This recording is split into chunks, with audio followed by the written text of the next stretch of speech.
Architecture, கட்டடக்கலை. The Rajputs were great builders. Some of the important examples of the Rajput buildings are the strong fortresses of Chittorgarh, Ranthambore, Kumbhalgarh, all in Rajasthan. இவை அனைத்தும் ராஜஸ்தானில் இருக்கின்றது. மாண்டு, Gwalior, Chanderi and அசிர்கார் all in மத்திய பிரதேஷ். இந்த பகுதிகளில் எல்லாம் ஏராளமான கட்டிடங்கள் காணப்படுகின்றது. The examples of domestic architecture of the Rajputs are the places of Mansingh at Gwalior. குடியிருப்பு கட்டடக்கலைக்கு எடுத்துக்காட்டுதான் குவாலியரில் உள்ள மான்சிங் அரண்மனை. at Amber, buildings at Amber, ஜெய்ப்பூர்ல இருக்கக்கூடிய ஆம்பூர் கோட்டை. and lake palaces at Udaipur, உதய்பூரில் ஏரியின் நடுவே அமைந்துள்ள ஒரு அரண்மனை. Many of the Rajput cities and palaces stand among the hills in forts or by the side of beautiful artificial lakes.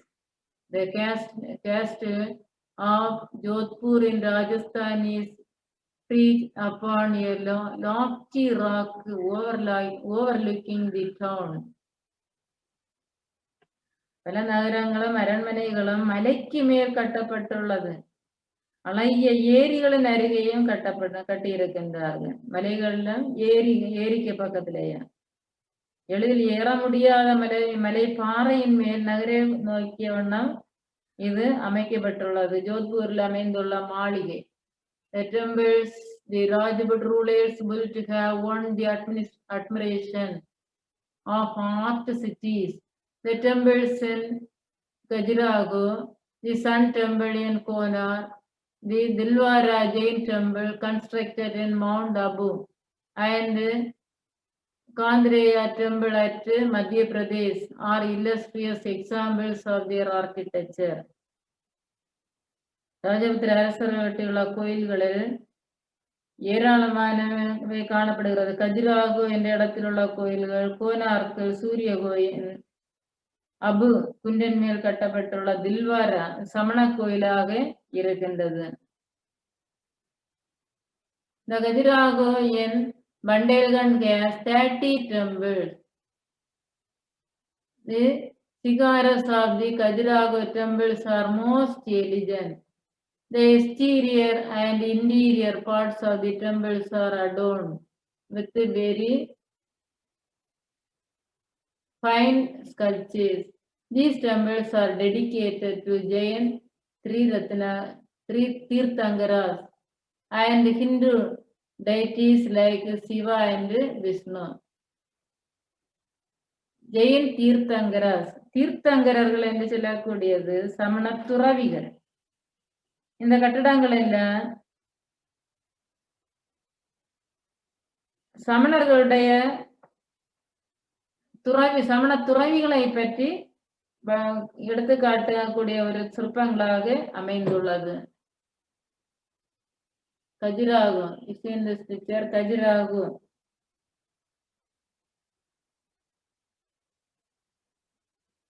The Rakshabandhan.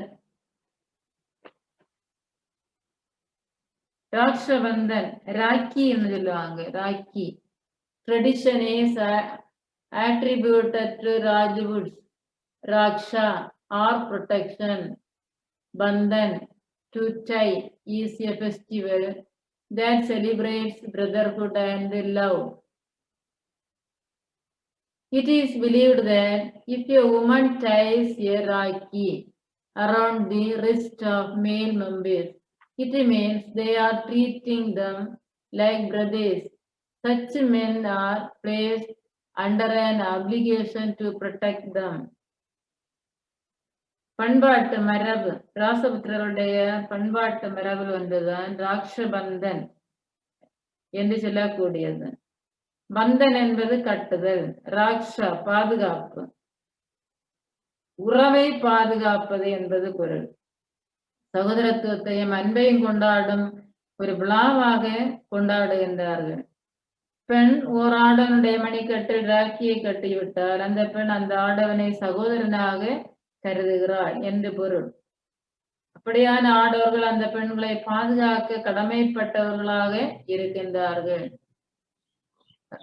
Rabindranath Tagore started a mass Raksha Bandhan festival during the partition of Bengal 1905, in which he encouraged Hindu and Muslim women to tie a rakhi on men from the other community and make them their brothers. The exercise was designed to counter British efforts to create a divide between Hindus and Muslims. வங்க பிரிவினையின் போது வங்க பிரிவினை நடைபெற்ற ஆண்டு 1905 ரவீந்திரநாத் தாகூர் ஏராளமான மக்களை பங்கேற்கும்படி செய்கின்றார். இந்த ராக்ஷபந்தன் விழாவில் இந்து மற்றும் முஸ்லிம் பெண்கள் அடுத்த சமூகத்தை சார்ந்த ஆடவர்களுடைய கைகளில் ராக்கியை கட்டி அவர்களை சகோதரர்களாக ஏற்க வைத்தார்கள். இந்து முஸ்லிம்களுடைய பிளவை ஏற்படுத்த ஆங்கிலேயர் மேற்கொண்ட முயற்சிகளுக்கு எதிராக இது நடைபெற்றது. There are 16 Hindu and Jain temples at Ossian, which is 32 miles away from Jodhpur. 32 mile தொலைவில் உள்ள ஓசியான் என்னும் இடத்தில் 16 இந்து மற்றும் சமண கோயில்கள் உள்ளது. The Jain temple at Mount Abu has a white marble hall and a central dome of 11 concentric rings and richly carved valuted ceiling and pillars. Abu குன்றின் மேலுள்ள ஒரு சமண கோயில் வெண்மை நிற செலவை கற்களால் கட்டப்பட்ட ஒரு கூடம். தாஜ்மஹாலை போல வெண் பளிங்கு கல்லால் கட்டப்பட்டதுதான் இந்த சமண கோயில், அபு குன்றின் மேலுள்ள சமண கோயில். இதனுடைய மையத்தில் 11 பொது மைய வட்டங்களை கொண்ட குவி மாடு அமைந்துள்ளது. இங்குள்ள தூண்களும் விதானமும் அழகிய செதுக்கல் வேலைப்பாடால் அமைக்கப்பட்டுள்ளது. Temple of Ossian. Contribution of Palas to culture. பாலருடைய பண்பாட்டு பங்களிப்பு. The Palas were adherents to the Mahayana school of Buddhism. They were generous patrons of Buddhist temples and the famous universities of Nalanda and Vikramasila. It was through their missionaries that Buddhism was established in Tibet. The celebrated Buddhist monk Atisha, who reformed Tibetan Buddhism, was the president of the Vikramasila monastery. The Palas also maintained cordial relations with the Hindu-Buddhist state of the Ceylon Andhras of Sumatra and Java. பாலர்களுடைய பண்பாட்டு பங்களிப்பு, குறிப்பாக பௌத்த கோயில்கள், புகழ்பெற்ற நாலந்தா விக்ரமசீல பல்கலைக்கழகங்கள், Nalanda university, Vikramshila university, இதெல்லாம் பௌத்தருடைய பண்பாட்டை பற்றி பறைசாற்றுகின்றது. இவருடைய சமய பிறப்பாளர்கள் தான் திபெத்தில் பௌத்தம் சமய பிறப்பாளர்களால் கட்டப்பட்டது. குறிப்பாக விக்ரமசீல மடாலயத்தின் தலைவராக இருந்தவர் அதிசா என்று சொல்லக்கூடியவர். சுமத்ரா மற்றும் ஜாவாவை சேர்ந்த இந்து பௌத்த சைலேந்திர அரசுடன் பாலர்கள் சுமூகமாக உறவை வைத்து கொண்டார்கள். Under Pala patronage, a distinctive school of art rose called Pala art or Eastern Indian art. Pala artistic style flourished in present-day states of Bihar and West Bengal, and also in present-day Bangladesh. It was chiefly represented by bronze sculptures and palm leaf paintings, celebrating the Buddha and other divinities. பாலர்கள் மகாயான புத்த சமயத்தை பின்பற்றியவர்கள். மகாயான புத்தன்னு சொன்ன புத்தருடைய கொள்கைகளை மட்டும் பின்பற்றியவர்கள். ஹீனயான புத்தருடைய வாழ்க்கையை அப்படியே பின்பற்றியவர்கள். ஆனால் மகாயான புத்த மதத்தினர் புத்தருடைய கடவுளாக வழிபட்டு அவருடைய கொள்கைகளை மட்டும் பின்பற்றியவர்கள். விக்ரமசீல நாலந்த பல்கலைக்கழகங்கள் அவர்கள் பரந்த மனப்பான்மையோடும் ஈகை குணத்தோடும் ஆதரித்தார்கள். குறிப்பாக பெயரும் புகழும் பெற்ற பௌத்த துறவியும் திபெத்திய பௌத்தத்தை சீர்திருத்தம் செய்தவருமான அதீசா என்பவர்தான் புத்த மடாலயத்தினுடைய தலைவராக இருக்கின்றார். The Pala bronze sculptures from this area played an important part in the spread of Indian culture in Southeast Asia. அவருடைய கலை கிழக்கிந்திய கலை என்று அழைக்கப்பட்டது.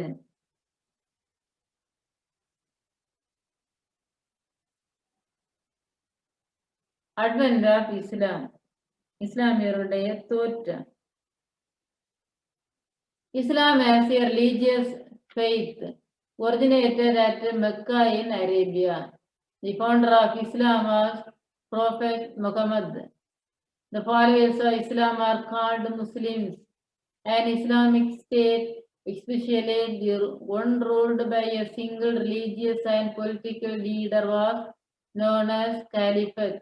Caliph means a representative of the Prophet Muhammad. Two early caliphates were Umayyads and the Abbasids. Both the Umayyads and the Abbasids extended their rule separately by their conquest and by preaching the principles of Islam. ஒரு சமய நம்பிக்கையாக இஸ்லாம் அரேபியாவில் உள்ள மெக்காவில் தோன்றியது. இதனை தோற்றுவித்தவர் தான் இறை தூதராக இருந்த முகமது நபி என்று சொல்லக்கூடியவர், ப்ராஃபெட் முகமது.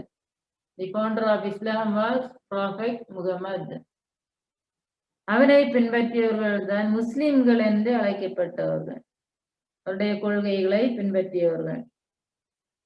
அரசியல் ரீதியாகவும் மத ரீதியாகவும் ஒரே நபரால் ஆளப்பட்ட ஒரு அரசு. அந்த ஒரே நபர் காலிஃபத் என்று அழைக்கப்பட்டார். காலிஃபா என்ன சொல்லுக்கு இறை தூதர் முகமது நபியின் பிரதிநிதி என்று பொருள். Prophet Mohammed.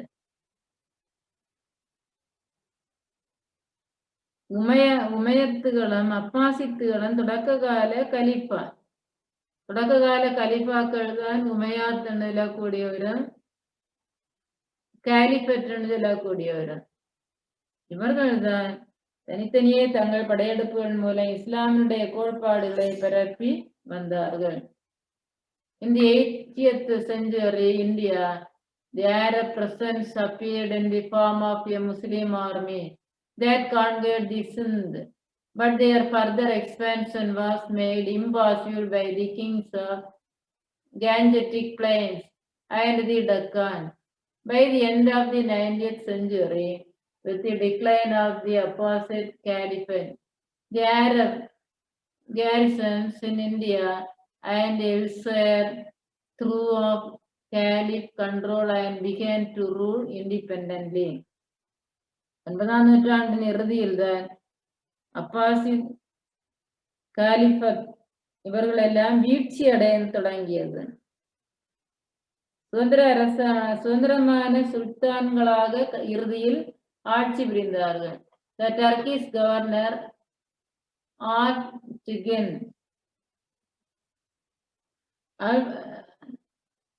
The Turkish governor Aktajan was one among them whose capital was Ghazni in Afghanistan.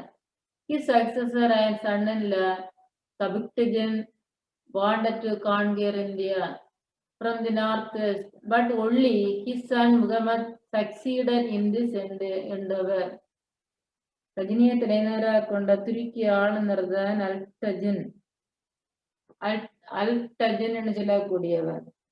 அவருக்கு பின்னர் ஆட்சி பொறுப்பேற்றவர் அவருடைய மருமகனான சபுக்சிஜன் என்று சொல்லக்கூடியவர்.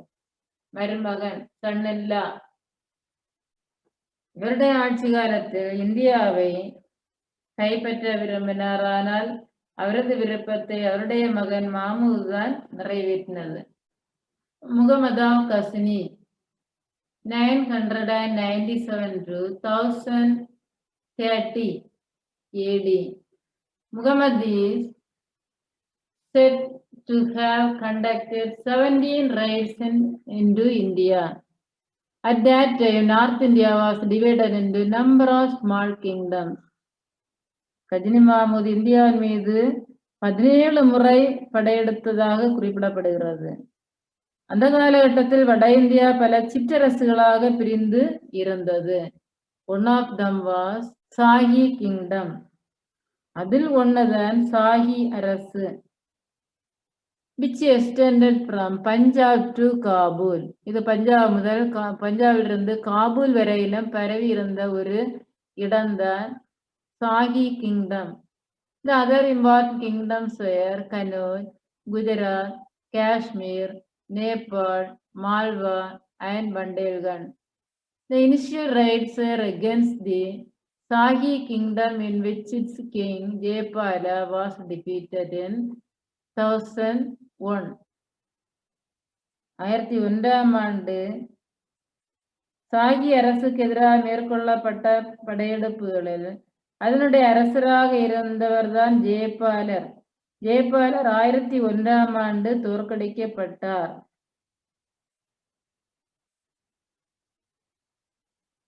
Humiliated himself because he thought that this defeat was a disgrace. இத்தோல்வியை பெருத்த அவமானமாக கருதிய ஜெயபாலர் தன்னைத்தானே மாய்த்து கொண்டார். His successor Anandabala fought against Muhammad but was defeated in the Battle of Vaihan near Beswar in 1008. அவருக்கு பிறகு வந்தவர் தான் ஆனந்தபாலர். மாமூதுக்கு எதிராக போரிட்டார். இவர் 1008 பெஷாவருக்கு அருகேயுள்ள வைகுந்த் என்னும் இடத்தில் தோற்கடித்தார். As a result of his victory at Vaihan, Muhammad extended his rule over Punjab.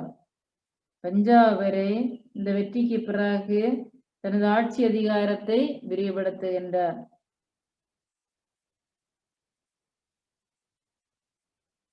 The subsequent raids of Muhammad into India were aimed at plundering the rich temples and cities of North India. In 1011, he raided Nagarkot in Punjab hills and Thaneswar near Delhi. இந்தியாவின் மீதான தொடர்ந்து படையெடுக்கின்றார். செல்வச் செழிப்பு மிக்க கோவில்களையும் நகரங்களையும் கொள்ளையடிப்பதுதான் இவருடைய நோக்கமாக கொண்டிருந்தார். 1011 பஞ்சாபில் உள்ள நாகர்கோட், டெல்லிக்கு அருகையில் உள்ள தானேஸ்வர் ஆகிய நகரங்களையும் இவர் சூறையாடுகின்றார். In 1018, Muhammad plundered the holy city of Mathura. He also attacked Kannauj. இதனை தொடர்ந்து 1018 புனித நகரமாக இருந்தது மதுரா. இந்த பகுதியை இவர் கொள்ளையடித்தார். plundered கொள்ளையடித்தார். The ruler of Kannauj, Rajyapala, abandoned Kannauj and later died. கனோஜின் அரசர் ராஜ்யபாலர் கனோஜை கைவிட்டு வெளியேறி பின்னர் இயற்கை எய்துகின்றார். The ruler of Kanauj, Rajyapala, abandoned Kanauj and later died. Muhammad returned with enormous riches.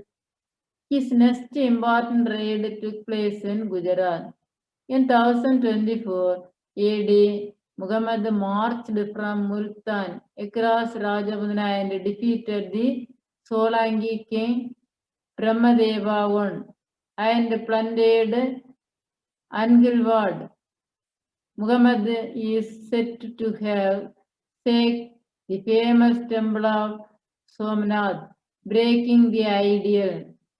Then he returned through the Sindh desert.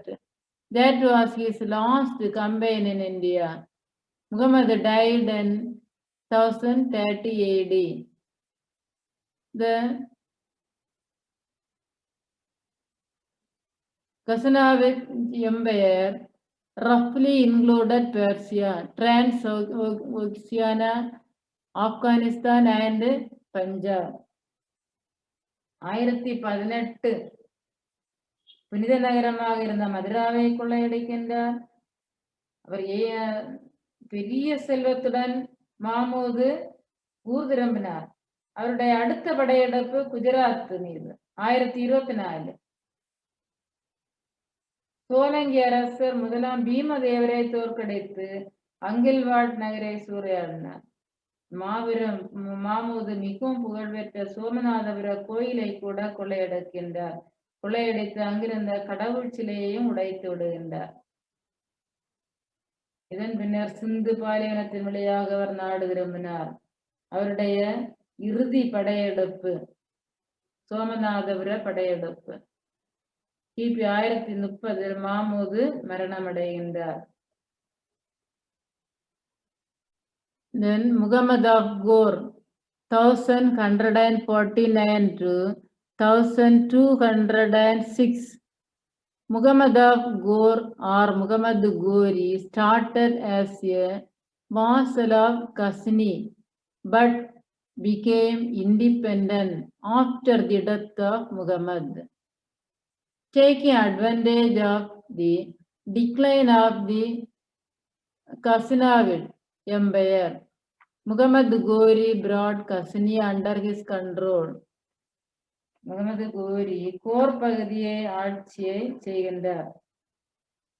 Mohammed கோரி கஜினிக்கு கப்பம் கட்டிய குறுநில தலைவராக இருந்தவர்.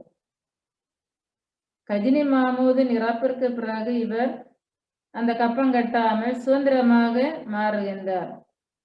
முகமது கோரி கஜினியை தனது கட்டுப்பாட்டின் கீழ் கொண்டு வருகின்றார். முதல்ல கஜினி பகுதியில் கப்பம் கட்டி கொண்டிருந்தவர், குறுநில மன்னராக இருந்தவர். கஜினி முகமது இறந்த பிறகு இவர் ஒரு பேரரசராக மாறுகின்றார். Having made his position strong and secure at Ghazni, Muhammad turned his attention to India. அதற்கு பிறகுதான் தனது நிலையை வலுப்படுத்தி தனது கவனத்தை இந்தியாவின் மீது திருப்புகின்றார். Unlike Muhammad of Ghazni, he wanted to extend his empire by conquering India. In 1175, Muhammad captured Multan and occupied whole of it, and his subsequent expeditions. In 1186, he attacked Punjab and captured it. பேரரசை விரிவாக்கம் செய்ய முயன்றுதான் அடுத்தடுத்த படையெடுப்புகளின் மூலம் ஒட்டுமொத்த முல்தானை இவர் கைப்பற்றுகின்றார். பஞ்சாபையும் தாக்கி கைப்பற்றுகின்றார். The Battle of Tarain 1191 to 1192, releasing the grave situation in which they were caught, the Hindu princes of North India formed a confederacy under the command of Prithviraj Chauhan. Prithviraj rose to the occasion and defeated Muhammad in the Battle of Tarain near Delhi in 1191. This was called the First Battle of Tarain. முதல் தரையன் போர் 1191. தரையன் என்னிடத்தில் நடைபெற்றதால் தரையன் வார். This battle was called first battle of Tarain. தரையன் என்று சொல்லக்கூடிய இடத்தில் நடந்ததால் முதல் தரையன் போர் என்று அழைக்கப்படுகிறது. தரையன் என்னிடத்தில் 2 போர்கள் நடைபெற்றது. First Tarain war and second Tarain war. First Tarain war was fought on 1191. Second battle 1192. முதல் தரையன் போர் பிருத்திவிராஜ் சௌகானுக்கு முகமது கோரிக்கும் தீவிரமான ஒரு போர் ஏற்படுகிறது. இந்த போர் பிருத்திவிராஜ் சௌகான் முகமது கோரியை தோற்கடித்தார். First battle. To avenge this defeat, Muhammad made serious preparations and gathered a huge army. பஞ்சம் தீர்க்க இரண்டாவது போர் பழி வாங்கும் பொருட்டு முகமது கோரி தீவிர ஏற்பாடுகளை மேற்கொண்டு பெரிய ஒரு படையோடு வருகின்றார். And he arrived with his large force in Lahore via Beswara and Multan. ஒரு பெரும் படையோடு பெஷாவர் முல்தான் வழியாக லாகூரை வந்தடைகின்றார். He sent a message to Prithviraj asking him to acknowledge his supremacy and become a Muslim. தன்னுடைய மேலாதிக்கத்தை அங்கீகரிக்குமாறும் ஒரு முஸ்லீமாக மாறும்படியாக பிருத்திவிராஜ் சௌகானுக்கு இவர் செய்தியை அனுப்புகின்றார். But Prithviraj rejected the proposal and prepared his army to resist the invader. அதனை நிராகரித்து போருக்கு தயாராக மாறுகின்றார். Many Hindu kings and chieftains also joined him. In the ensuing second battle of Tarain in 1192, Muhammad thoroughly routed the army of Prithviraj, who was captured and killed. இந்த அரசர்களும் குறுநில தலைவர்களும் அவரோடு வருகின்றார்கள். இருந்தாலும் இரண்டாம் தரையன் போரில் பிருத்திவிராஜனுடைய படைகளை முற்றிலுமாக முகமது கோரி தோற்கடிக்கின்றார். அவரை கைது செய்து கொலை செய்யவும் செய்கின்றார். Mohammed thoroughly routed the army of Prithviraj, who was captured and killed. The second battle of Tarain was a major disaster for the Rajputs. இரண்டாம் தரையன் போர் தான் இந்த ராசபுத்திரர்களுக்கு பெரிய ஒரு இழப்பாக அமைகின்றது. டிசாஸ்டர், பேரிழப்பு. Their political prestige suffered a serious setback. The whole Saugan kingdom now lay at the feet of the invader. The first Muslim kingdom was thus firmly established in India at Ajmer, and a new era in the history of India began after his victory over Prithviraj at Tarain. Muhammad returned at Ghazni to deal with the threat from the Turks and the Mongols. இரண்டாவது போருக்கு பிறகு பெரிய ஒரு அழிவை ஏற்படுத்துகின்றது ராசபுத்திரர்களுக்கு, பின்னடைவை சந்தித்தது. இவ்வாறு இந்தியாவில் அஜ்மீர் முதல் இஸ்லாமிய அரசு உறுதியாக நிறுவப்பட்டதாக குறிப்பிடுகின்றார்கள். இந்திய வரலாற்றில் ஒரு புதிய சகாப்தம் தொடங்குகின்றது. முகமது கோரி பின்னர் மங்கோலியர்களை எதிர்க்க இவர் தன்னுடைய நாடை கஜினிக்கு திரும்புகின்றார். After the death of Muhammad in 1206, his most capable general Qutbuddin Aibak, who had been left behind in India, took control of Muhammad's territories in India and declared himself as a first Sultan of Delhi. தலைமை வாய்ந்த திறமையான ஒரு படை தளபதி வருகின்றார். அவர்தான் குத்புதீன் ஐபக். முகமது கோரிக்கு சொந்தமாயிருந்த இந்திய பகுதிகளை தன்னுடைய கட்டுப்பாட்டின் கீழ் கொண்டு வருகின்றார். கொண்டு வந்து டெல்லியின் முதல் சுல்தான் என பிரகடனப்படுத்துகின்றார். Declared himself as the first Sultan of India, Muhammad. Qutbuddin Aibak, திறமை வாய்ந்த குத்புதீன் ஐபக், டெல்லியை ஆட்சி செய்த முதல் சுல்தான் குத்புதீன் ஐபக். குத்புதீன் ஐபக் ஒரு அடிமையாக இருந்தவர். தண்ணீர் எடுத்து செல்லக்கூடிய ஒரு அடிமையாக இருந்தவர் தன்னுடைய திறமையால் தான் ஒரு பேரரசராக வருகின்றார். Summary: After Karsha, new regional powers emerged. Prominent ruling dynasties among them were Pradikaras, Palas, Saugans and Paramars.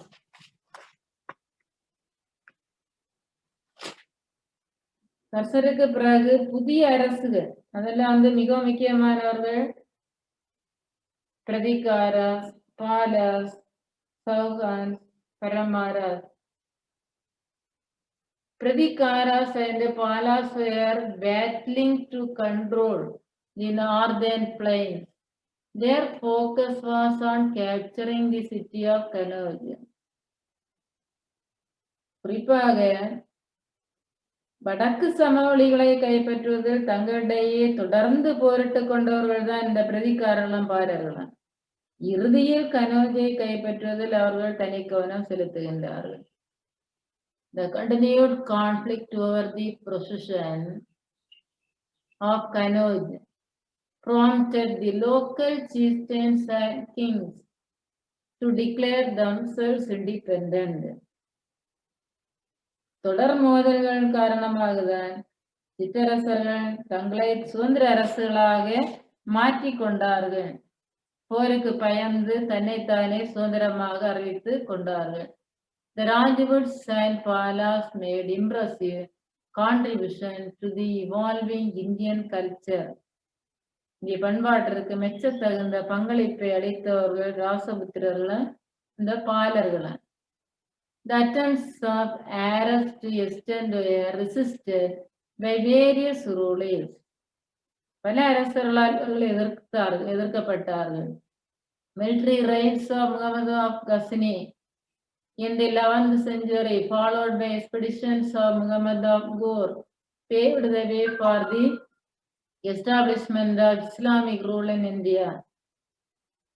ஏராளமான படையெடுப்புகள், கொள்ளையடிப்பை நோக்கமாக கொண்டு படையெடுத்து வந்த கஜினி மாமூத், அவரை தொடர்ந்து முகமது கோரி படையெடுப்புகள், இவற்றை தொடர்ந்து இந்தியாவில் இஸ்லாமியருடைய ஆட்சி நிறுவுவதற்கு வழியமைத்து இந்த படையெடுப்புகள் எல்லாம் வழிவகை செய்தது. கடைசியில் இறுதியில் குத்புதீன் ஐபக் டெல்லியின் முதல் சுல்தானாக தன்னை பிரகடனப்படுத்தினார். தேங்க்யூ.